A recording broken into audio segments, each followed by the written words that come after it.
everyone, and thank you for joining us today in what promises to be a fantastic event. It is a beautiful and sunny day here in Miami, Florida, and we are going to be talking in depth about the just announced Flotsam and Jetsam album Blood in the Water, which is scheduled to be released on June the 4th via AFM Records. My companions today in this world premiere interview are second to none. Joining me from the cold Canada is Rodrigo Altaf, flagship interviewer and reviewer for Sonic Perspectives. Rodrigo, how are you doing today? I'm doing great, and I'm honored to be part of this interview.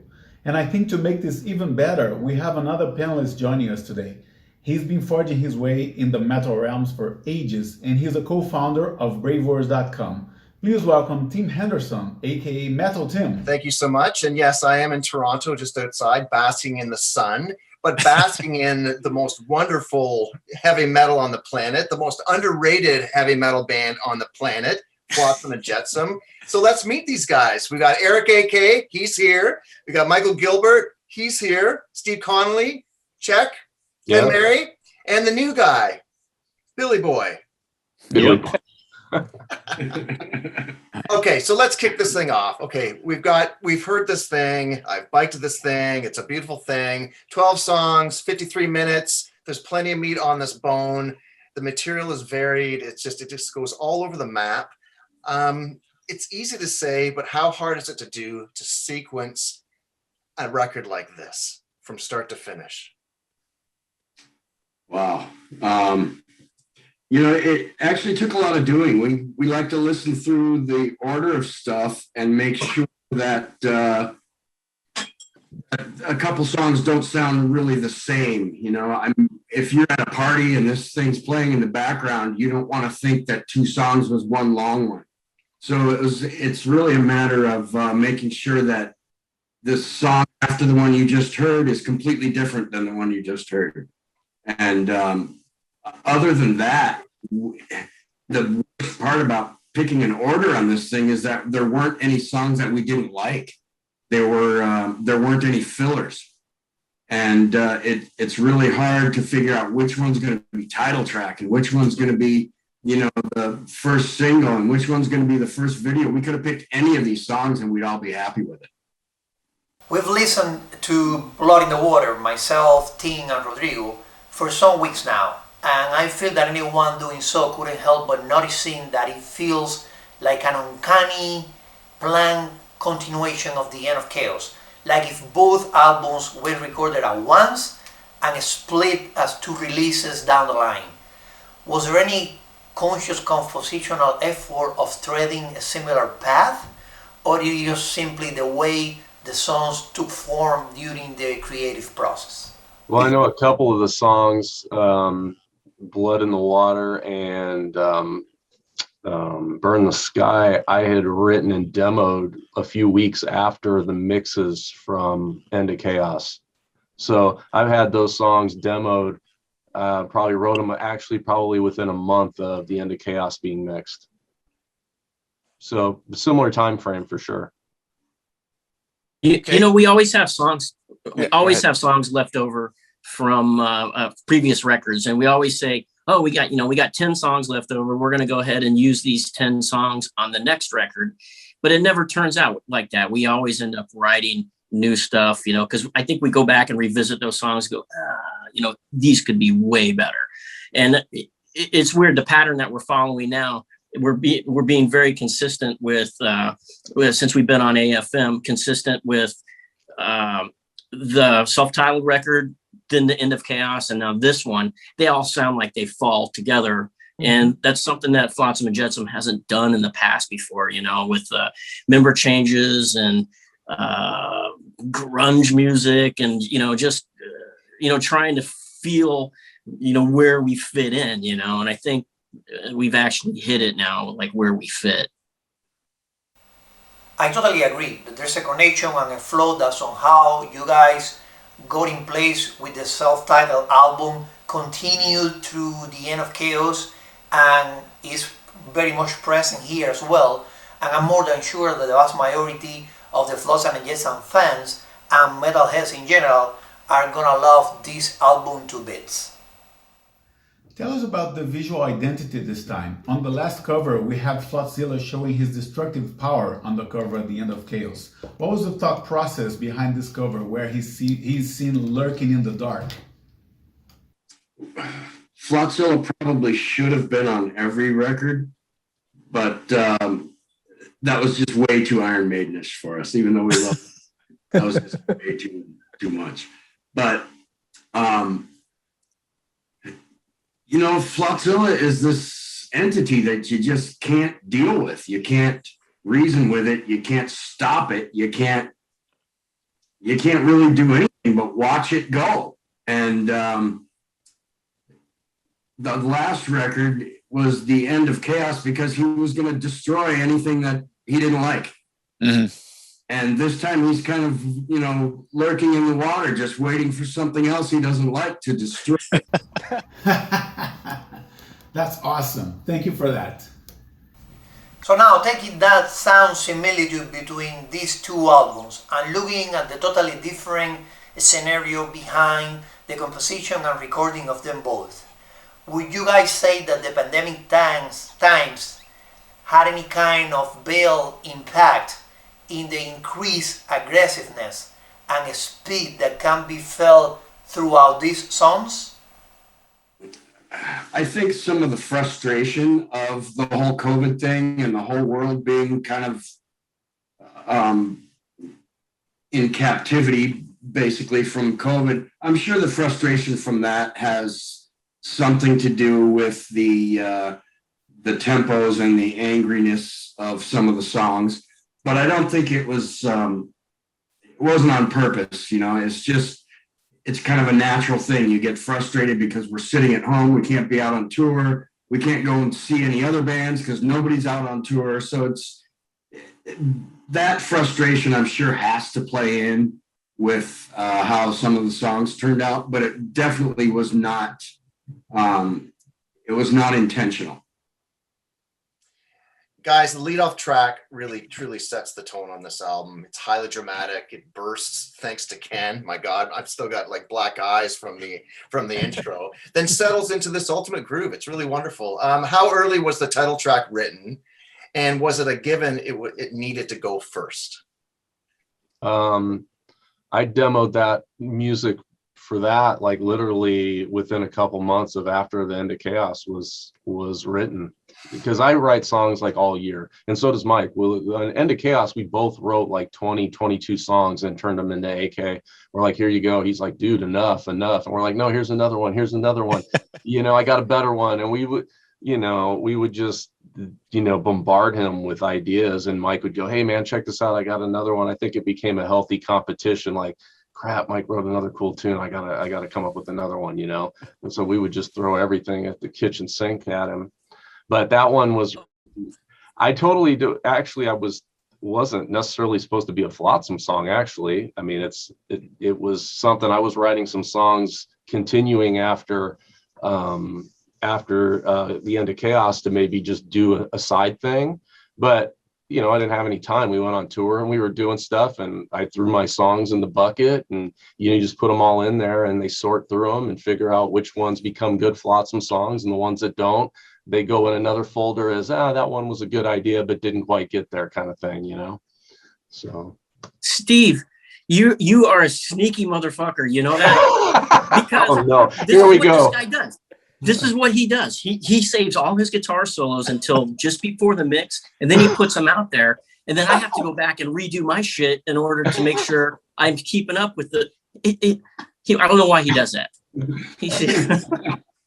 It's true. It's kind of true, because I don't put guitar solos on my demos. It's kind of funny. I just do the music, and I usually write the song in a day and demo it with the drums and everything, and it's polished up, and I'll send it to Eric, and I'm like, here you go, dude. Well, if you like it, great. If not, whatever. No harm, no foul. And but I never put solos on any demos. I wait, and if it makes the record, then I'll put the time into playing a solo on it. But until then, I just go, nah. It's not worth the time. Plus, I don't want Mike knowing what I got, I'm going to wait. It definitely is competition. I mean, I'll get a song from them saying 7 string from Steve, and then 2 days later, I get one from Gilbert that says "Answer to the 7th string." That's the kind of titles I get from these guys. It's like metal and more metal. AK mentioned his frustration with not being able to tour, and I think that your output of late has been particularly dystopian, ferocious, and dark. How do you manage to keep so angry, even in your 40s and 50s? Flotsam always gets chosen to go out with heavier bands. So when we go on tour, it seems like we're playing with Sepultura, or we're playing with, Hammerfall, and these guys are crushing, and it's metal, and Flotsam has a melodic side to it too, but you can't help but get that thing going because you're on these tours in Europe, and Europe's a very metal place, so it brings out, walking around castles all day and seeing old churches and stuff. It sort of brings out a different thing, those experiences, I think. Line of changes have been a common thing in the Floxilla ranks for many years, and throughout history, the exit and the addition of musicians to an established musical collective come accompanied with changes that might even influence the band's sound at some point. Would you guys say that the arrival of Billy in the bass department, who was by no means a stranger because he toured with the band before, shaped the sound of this new record in a certain way? Bill really did not have a huge step on the songs on this record, and we're extremely excited to see what the next one's going to be like with him involved. The bass parts that he put on this record are ridiculous, but as far as writing, he really wasn't in the band at that point when we were writing stuff right at the end of Chaos. So it was, he's putting his bass parts on there. Super excited to see what he comes up with as far as songwriting for the next one. And if he doesn't come up with anything, then we're going to dock his pay. Looks like I got to get to work then. Yeah, kind of came in right at the tail end of everything, and I didn't really have a whole lot of time to work with these guys as they were pretty much ready to hand the music over. So I kind of just burned through everything as best I could and laid down some stuff for them, and thankfully they liked it. So that's how it went. Ken, this was your second album with the band. Would you say this was a more comfortable process this time after a full tour and album cycle, or not? Honestly, The End of Chaos was a very natural record. It was, everything flowed. We were able to record easily, get the parts out easily, come up with the ideas easily. Everything really worked well on that album. And this album was pretty much a continuation of that. This album was very much a natural process, an easy process. We really worked together as a team to try to make sure that everything that needed to be on the record was on the record. And, when I haven't listened to it for a while, and then I went back and listened, I kind of had the same impression that you guys did, which is, wow, these guys are really pissed off. As far as things being comfortable for Ken, don't listen to what he says. He's been doing this for so long and is on so much stuff and has been doing recording for so many years that everything he does is comfortable for him. Everything. He could play timbales in the orchestra and it would be comfortable for him. And the guy's ridiculous. Yeah, Ken is not the kind of guy who breaks a sweat, right? Yeah, exactly. That's good. Next record, all the tempos will be 260. I don't want to get too comfortable. Right. All right. Does everyone have their calendars out? April the 9th. This is where we're going to, the world is going to hear the first taste of this. So why present the song Burn the Sky as the first one? Although I'm looking at you, AK, you said anything could be presented first. So why did you choose Burn the Sky? That's a good one. Burn the Sky has some guitar work in it that's really kind of second to none. And when we went to go choose which songs we wanted to do, I think we all had a first choice, a different first choice, you know, and that one was on everybody's list. We all, you know, chose like 4 or 5 songs and in order that we wanted to put them out. And I think that was the only one that was on everybody's list consistently. So that's where it came in as far as first video and release and all that. Sweet. Yeah, we had a hell of a time trying to figure out what songs, you know, because like he was saying before, we don't feel like we had any filler songs on this record at all, you know. The original name of the record was going to be Brace for Impact. And then when we started messing around with the art and stuff like that, we had, you know, just the lizard looked kind of cool doing something different rather than just breaking stuff like he's always doing, you know. So now he's, you know, he's like getting ready to pound or, you know, whatever, come out of the water. He's an amphibious creature and he's 50 and pissed like the rest of us, you know. One of my favorite songs in this release is Brace for Impact, which is old school thrash metal, but has an almost death metal or even black metal vibe towards the end with that riff. Tell us the story about that riff and how did that song come together? Oh, that was one of my riffs that came, I don't know. It's just something that arrived, and then the dissonant part about it, it just sounded kind of cool, like a droning thing over the top of it.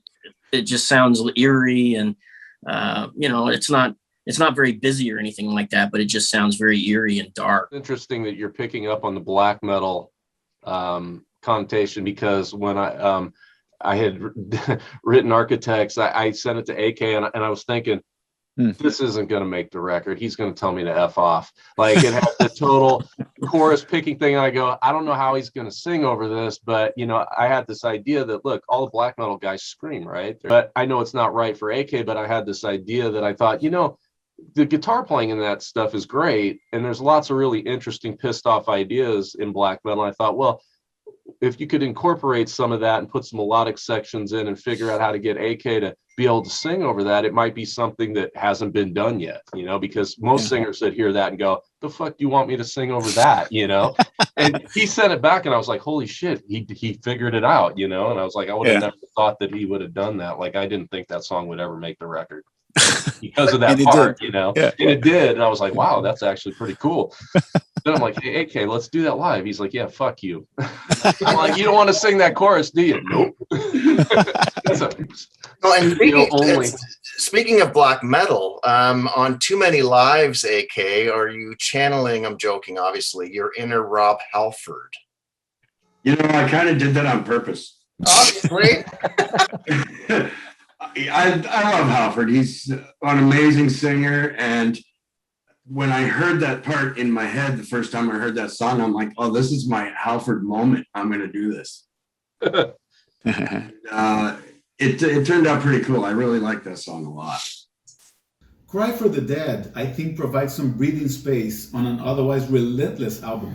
Was it intentional to have it more or less halfway through the album? And what was the thought process behind the sequencing of the songs in the album? What's weird is that we always try to do, when we're writing, we always throw in a ballad just because, and they never hardly ever make it to the record. And once we got done with this one, it was pretty undeniable that it was going to make it, because, you know, it's a great tune. We try to do a mellower tune or a rock ballad of some kind, and they usually just end up on the editing room floor, you know, and that's where they stay.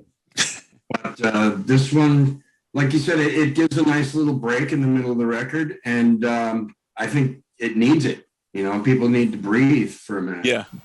Cry for the Dead really brings me back to the No Place for These Great Days. And somehow this thought leads me into my next questions. I've followed Flotsam and Jetsam for as long as I can remember, since a half-worn cassette tape with a recording of Doomsday for the Deceiver fell on my hands in the late 80s.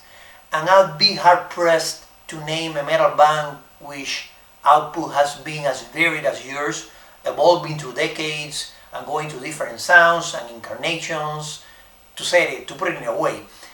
Since the release of your self-titled album in 2015, I've noticed that the band's sound has taken a steady course, offering this kind of modern take of speed thrash metal, an approach which has painted smiles in the face of many devoted fans like me. However, I've also noticed that as the albums pass by, and this is the third album in a row, the songs are faster and faster, and the slow burner tunes, and I'm thinking here of like probably tracks like Verge of Reality or Unwelcome Surprise, have slowly gave way to speedier outings like Control or The End. So as a collective entity, do you guys feel more inclined lately to favor the creation of faster songs instead of the more riffier, trashy ones of the old days? Oh, you know, I guess what I would say to that is I don't want people to go, oh, they're fucking old now. You know what I mean? So we still, you know, we're still going to bring it as long as, you know, as long as this band is together and writing together, you know, the next one's it's gonna do the same thing. It's gonna, we're gonna bring it. AK's bringing it with his huge vocal melodies, you know, and all this stuff is, it's gonna get faster and better. You know, we're already looking forward to recording another one, you know, when this one gets released. So it's already in the mix. But staying with that song, it really is mesmerizing. It took me to places, and it's like, it's not that it was your South of Heaven moment, but you know what I mean? It was heavy, but it didn't need to be thrash heavy. It's really one of your triumphs. But I like the lyric that sticks out to me is, I can't live without the ones I love / need. And I'm like, is that a COVID reference? Because we've all been locked in, and there's so many loved ones that I want to see and I can't see them. And behind you, like, what guitars did you actually work on the song? They're just soaring. It's a really beautiful moment for Flotsam and Jetsam. I love it. And I love what AK said. It's like, it's halfway through. It's like you just split the cake. You know what I mean? Yeah. The guitar I use is this one right here. I've been using the ESPs lately, so it's that's the one. And wow. Actually, most of the record was recorded with that. You know, I got my Old Faithful up there in the back, the Les Paul. I'm afraid to even look at it because I don't want to scratch it. It's just, it's been on every album. So, you know, but yeah, that song, Ken came to me and we had so much fast stuff going on, and he came to me and said, dude, you need to write something that's doomsday-ish or something from the No Place, something that's kind of along those lines. And so I wrote the riff for Cry for the Dead. And so like, I'm super stoked, Joel, that you say that it brings you back to No Place for Disgrace, because that's kind of what I was trying to do. And I don't feel like I quite got it, but I guess I did, you know. And then, yeah, so. Well, I'm now thankful to Ken for bringing that idea into Mike and into the mix while you were giving birth to this song. It's undeniable that you guys have been gaining a lot of traction with the last two albums, and there are hundreds and thousands of new fans now following the Flotsam output. But for old fans like me who were jumping in one foot like when Quattro landed on my lap, an album that is absolutely groovy with no fast songs whatsoever, and now you see that the band's sound has rejuvenated and all this energy and speed is coming from every direction, and halfway through this album you get this throwback to such staple track that made me fall in love with this band back in the time. It truly took me down in a trip down memory lane to 1988, and it felt like reconnecting with an old friend, that is for sure. It's pretty much that middle part of No Place, the little mellow part. That's, if you put that into an entire song instead of just a section in No Place, it would be Cry for the Dead. Yeah. Another song with gloomy overtones where Ken Mary goes around his kit like a madman is 7 Seconds to the End of the World. Ken, what was the thought process behind that song in particular? And if I may comment, your drumming on this album is even more brutal and insane than on the previous one. Well, it's definitely, actually that was a concept that I had, and I had written that song on keyboards, and then I pulled Steve in to throw some guitars down, and then kind of did some off-time sections in the middle where I edited the guitars up. And honestly, when I was putting it together, I wasn't really sure what exactly was going to happen. But then we just started working on it, and it ended up turning out really cool.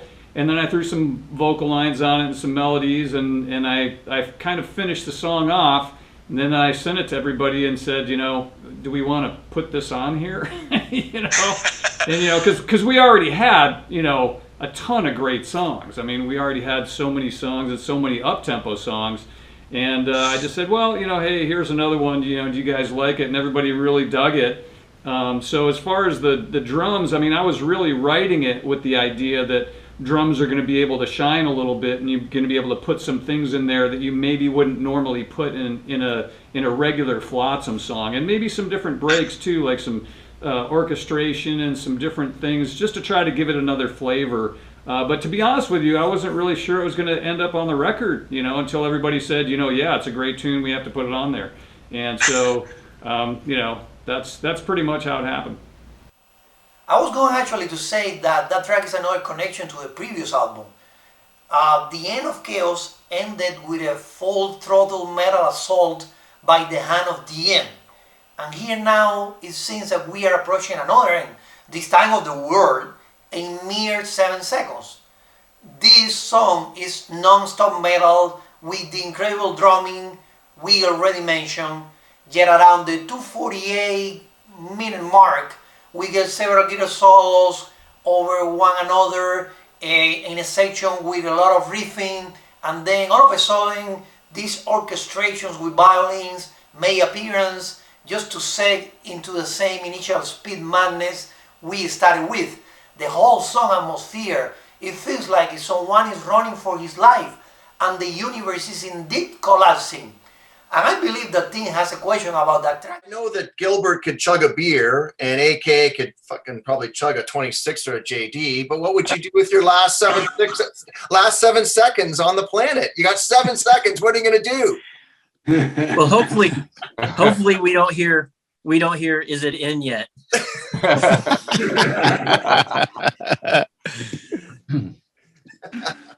Oh no. Anyway, okay, so in all seriousness, this song really stuck out. In my ears, Walls really took a page out of Jakey Lee. And I love when sadly Randy died, and the anniversary was a couple of days ago.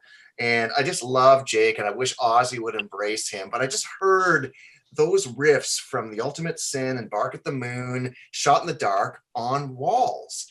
And I'm like, did you guys take a handbook or like a riffery from that? It's like also the most like radio friendly song on the record. I'm a huge Jakey Lee fan. So there you go. Yeah. I always try to, since I've been in the band, I'm an Iron Maiden fan too. So I like that power metal thing. And look, Flotsam, people think of Flotsam as a thrash band, I guess, but nobody has a singer that sings like AK in a thrash band. Like most singers that can really sing won't be in a thrash band because of the music. So he's an anomaly in that sense. But when you listen to the guy sing, you kind of, it makes me go, well, we got to have some songs with some choruses and let the dude really sing, He doesn't got to yell all the time. So I try to always like slide a couple power metal-esque commercial songs in there and see what happens, And, he did his thing. So there you go. Beautiful moment. Beautiful moment. I did get the solo on that, what he did. And I had to step it up on that because I was playing something totally different. And it went from his raging, pissed off guitar solo to what I first had recorded on it, which was not raging, it was at all. So I had to revamp it and kind of try to step it up a little bit.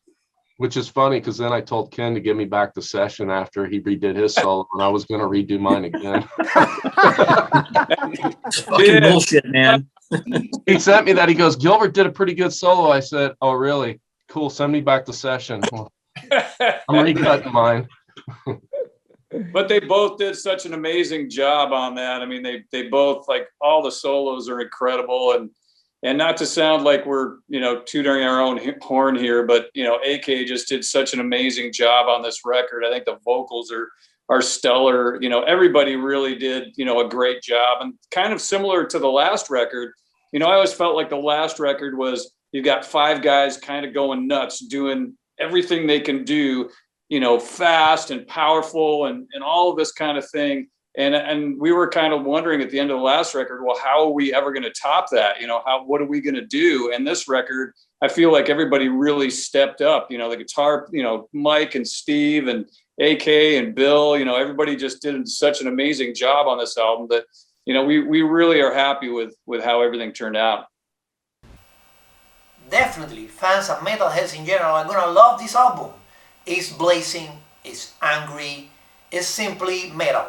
Nowadays, most of the fans are biting through their nails, awaiting the announcement of a tour. Obviously, everyone knows touring activities are suspended. However, when the COVID-19 live music cancellation happens, you guys have a pretty busy schedule already in place, which actually vanished into thin air. So I'm not gonna ask about when the tour will happen, because you have an answer for that. Nobody does. However, I'd like to know, how many new songs are you planning to include in the future set list? Or even if you have thought about this at all at this point, are we gonna keep seeing some fan favorites in the set list?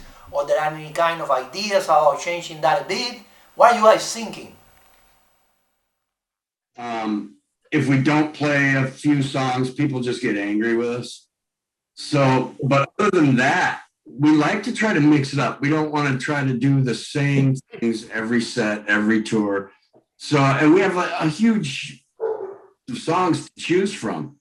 So, we like to try to mix it up the best we can. We added a lot of older stuff that we haven't played in forever on the last. And I think we might add as much new stuff as we can. Who knows, whatever it comes up with when we start practicing. But there's always 2 or 3 songs that we have to play. And other than that, it's pretty much up for grabs for whatever we feel like. Well, maybe you should have a 5-man cage match and stream it live, or maybe do a pay-per-view event, and the winner gets to play all his picks. And instead of Desecrator and the other classic, we get a bunch of tracks from, The Call. Mayu, who hits the gym very frequently, probably will have an edge in that kind of a scenario. Don't you think, Mike? Cage match? I might as well just go ahead and do the set list myself. Mike, actually a cage match would be the best time for you to actually beat Steve and show him what you got, man. You never know. That's an average day on tour. The cage is the bus. 5 pouting guys on a tour bus that aren't getting their way and are mad, pissed off. Yeah, it's fun. Yeah. We joke around all the time about buying some of those giant boxing gloves to put them on the bus, so we can just pull the bus over at any time and all get out on the side of the road and handle our right next to the door. Yeah. Yeah. I know there's questions you get asked a lot in interviews, and you probably think, well, not that one again. But on the flip side of that coin, there's probably questions you wish you were asked in interviews, but you never were. What is something that you would wish that people knew about this band, but they don't? Jason Newsted was only on 1 record. Really? I didn't know that. Yeah, you did. Every interview wants to talk about Jason Newsted. Like on the last record, they just asked nonstop questions. It's like, guys, Jesus. Jason was on the first record and went on to be in the biggest band in the world. God bless him. Not like he shaped the career of Flotsam and Jetsam. So it's like, Yeah, a bunch of years, after he left, we always heard the same thing. It was Jason's band. These guys are riding on the coattails of Jason's, songs, which he was an equal member in the band, like everybody else. But the thing is I think that we're not getting that question asked too much anymore, because you go from the self-titled to the End of Chaos, and this next one, they're going to be like it's irrelevant now. He has nothing to do with that. I mean, but people always want, he's a huge rock star. People always want a little piece of it. Yeah. I'm gonna take a little bit of the detour here and ask: have you ever played live any of the B-side songs that didn't make to albums, like Day We Hate, or The Middleman, or Thicker Than Water, or some of the other newer tunes that didn't fit for any reason with any other band, or even in any of the shows that I'm unaware of? There was one. I was in a band prior to Flotsam called Five Knuckle Slingshot, and we ended up doing. It wasn't prior to the Flotsam, but it was like in between. It was like one of my side projects, and we ended up doing one of the excerpts that didn't make it, and that was like blood is thicker than water, and we turned it into something else. And Joel, I can send you that so you can hear the version of it if you want.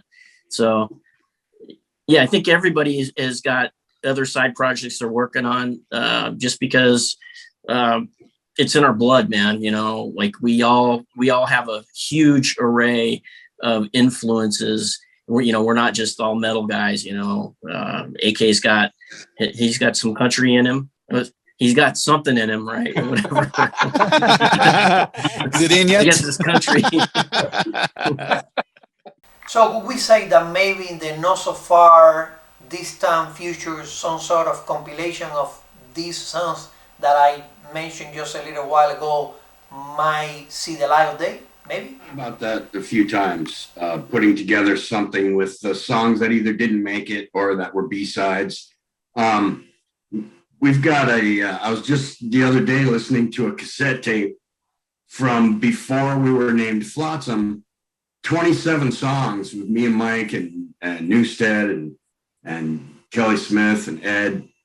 And we recorded this live at a gig, and 27 original tunes that nobody's ever heard before. Mm-hmm. Wow.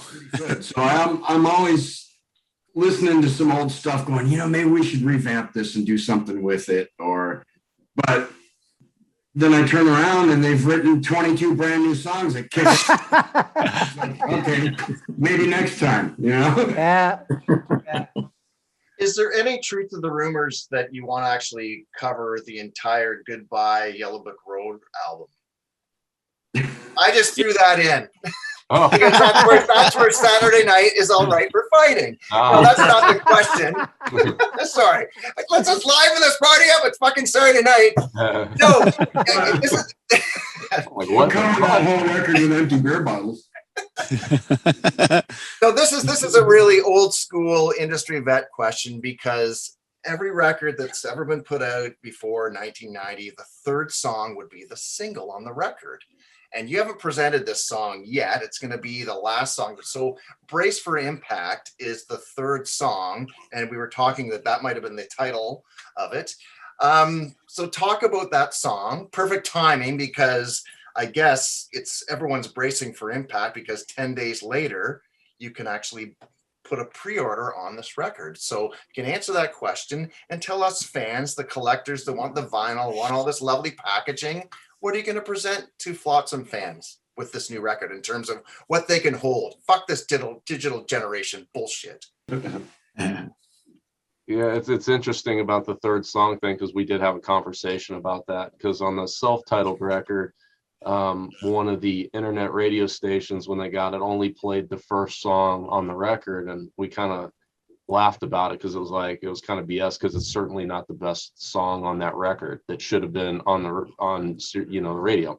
So it was strange that they didn't listen to it any further than the very first track, and that's all they ever played. So we were like, what should we put in the third slot? Like, does it matter nowadays, or I love that.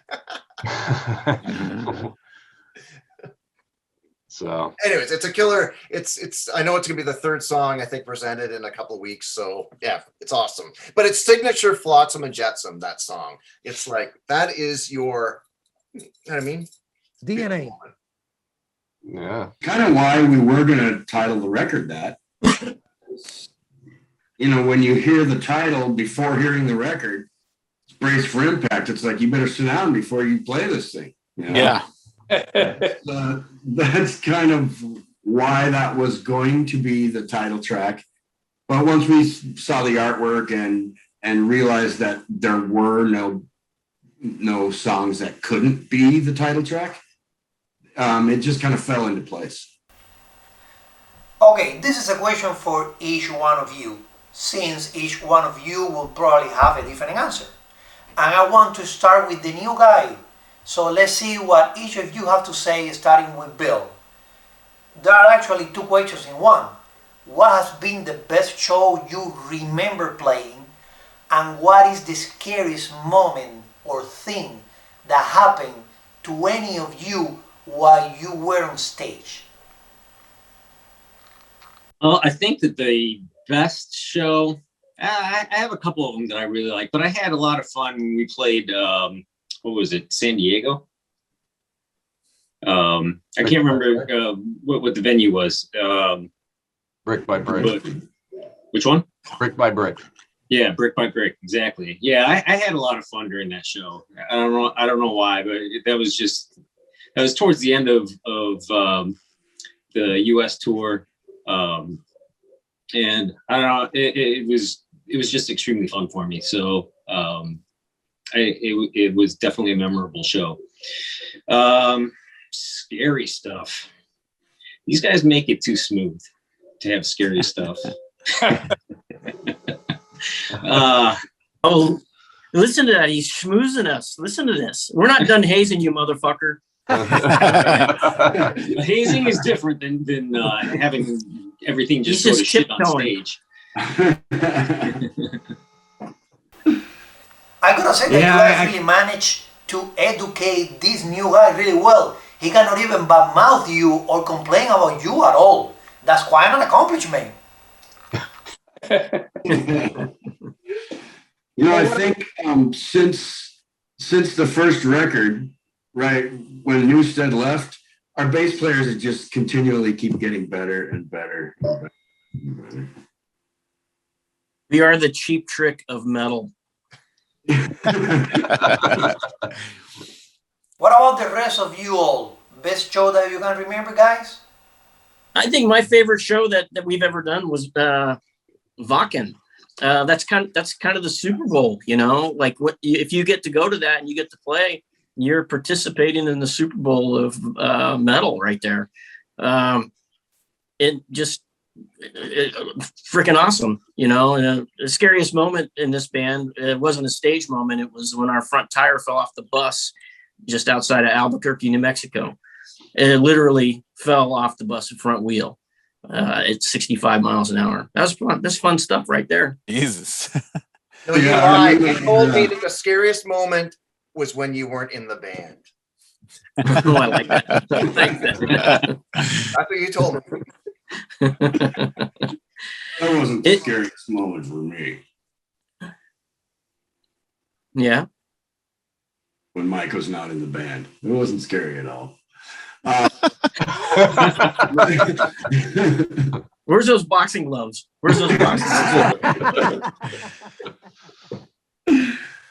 Oh, gee. You know what? That show, what was that show we played, Mike, with where Rick Emmett played and Foreigner played and Bang Your Head. Whitesnake headlined the thing? Whitesnake headline. It was Bang Your Head in Ballingen, Germany. Yeah. Yeah, that was an amazing show. Just because there were so many bands that I grew up with that I got to stand there and watch live. And that was one of the coolest shows for me, I think. Oddly enough, Bang Your Head, but I'm talking about the one in 2019. We got to see a bunch of our friends like Metal Church and a bunch of other bands play, a bunch of guys that I'd known.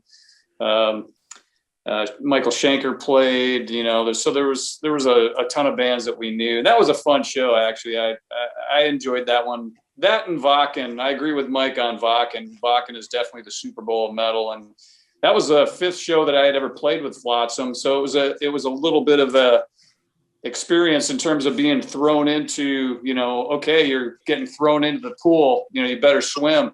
So that was a fun show. That was a fun show too.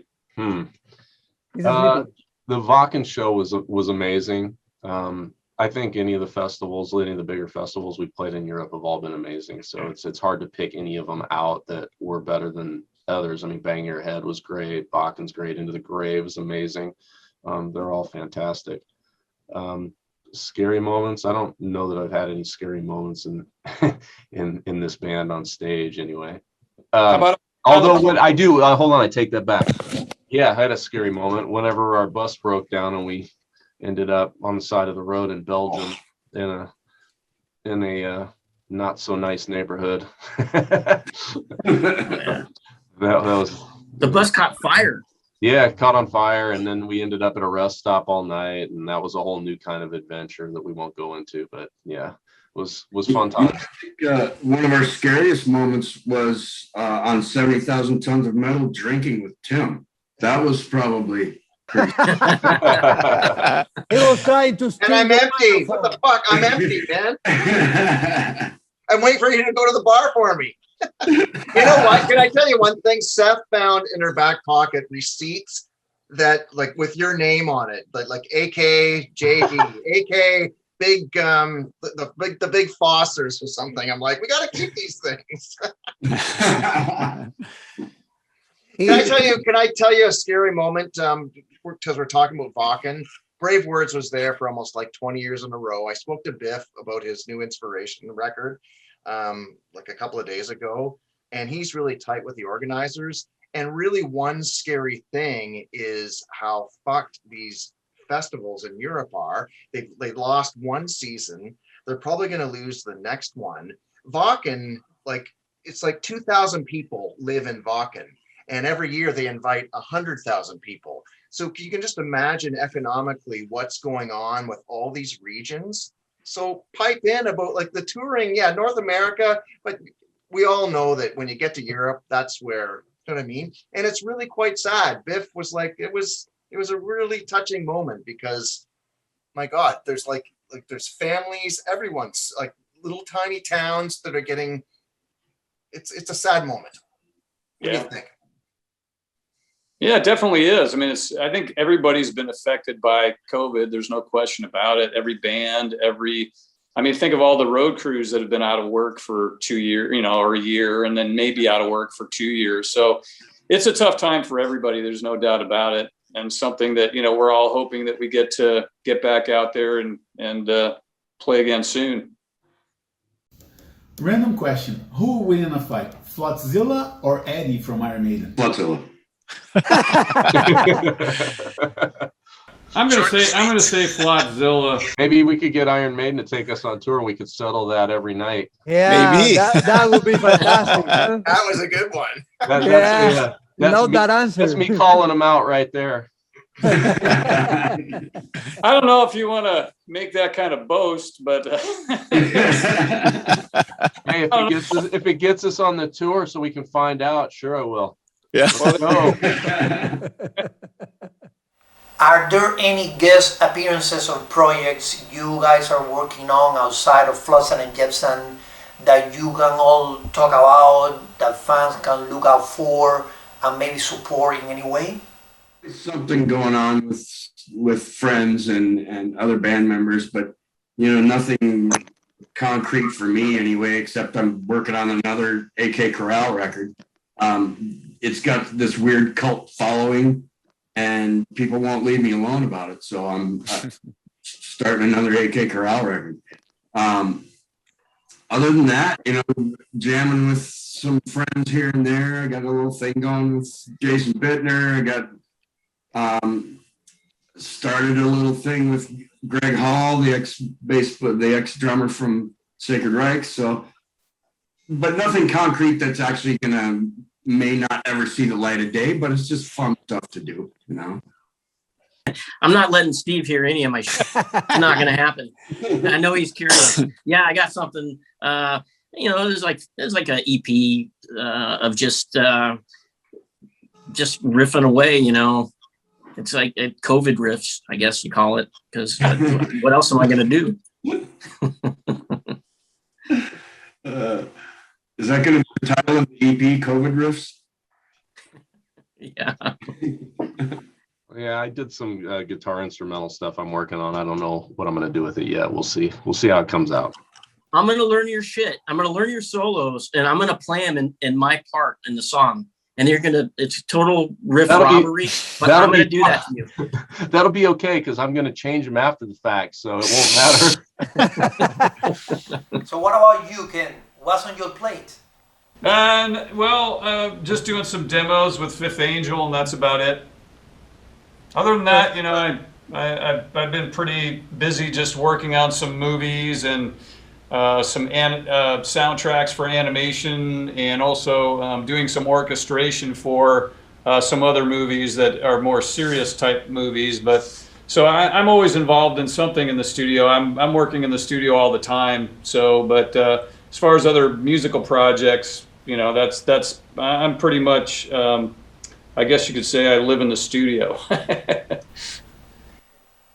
Guys, to say that this has been a fantastic time with you all would be an understatement. We're running out of time now, and we have tons of additional questions sent by the fans, but worry not, this will all be answered soon. Tim, would you do the farewell honors? Thanks so much. You guys have really built this beautiful metal moment. We can't wait to hear it. The whole world will hear it in the next couple of weeks. And you're also like the coolest guys on the planet. So thank you. It was an honor to actually be part of this thing. Thanks for having us. Thank you. Yes, thank you very much. You can revisit this interview checking out Flotsam and Jetsam's Facebook page or YouTube channel, or by checking out Sonic Perspectives or Bravers.com on Facebook and YouTube. All the details are on your screen right now. To wrap it up, remember, this beauty will hit stores on June the 4th, and you certainly don't want to miss it. These guys continue to go for the jugular from the get-go, and they are pulling all the stops in the process. Be on the lookout for Blood in the Water, the newer Flotsam and Jetsam album, and thank you all for following this band and supporting metal throughout the years. See you all soon.